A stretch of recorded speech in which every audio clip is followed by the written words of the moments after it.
Assalamualaikum warahmatullahi wabarakatuh. Mohon perhatian sejenak, kami sampaikan sebuah himbauan. Demi mewujudkan kota Melabuh indah, bersih dan nyaman, yang salah satunya pada fasilitas lokasi pasar bina usaha dan pasar pagi sekitarnya.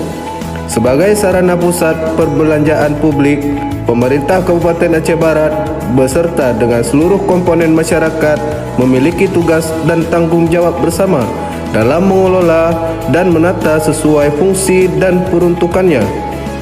Untuk maksud tersebut, maka pemerintah Kabupaten Aceh Barat menghimbau sampai dengan batas tanggal 8 Februari 2023 kepada: pertama, para pedagang yang berjualan di sepanjang media jalan Tengku Ali Akbar Haji Daud Dariah 2 untuk berjualan di fasilitas yang telah disediakan dalam lokasi pasar bina usaha dan pasar pagi, di mana lokasi media jalan tersebut adalah fungsi fasilitas publik untuk perparkiran kendaraan masyarakat.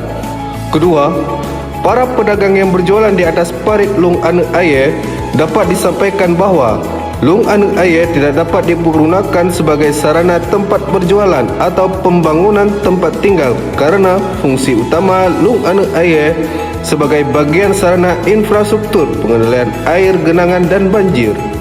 Ketiga, kepada pemilik toko untuk meninjau kembali terhadap sesuai IMB dengan keadaan fisik pembangunannya agar tidak sampai mengganggu fasilitas publik atau umum.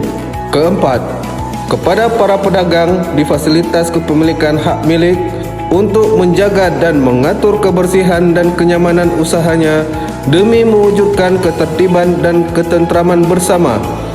Demikian himbauan ini disampaikan untuk dipedomi dan apabila tidak diindahkan maka selanjutnya akan ditindaklanjuti dengan ketentuan yang berlaku. Atas perhatiannya diucapkan terima kasih. Wassalamualaikum warahmatullahi wabarakatuh.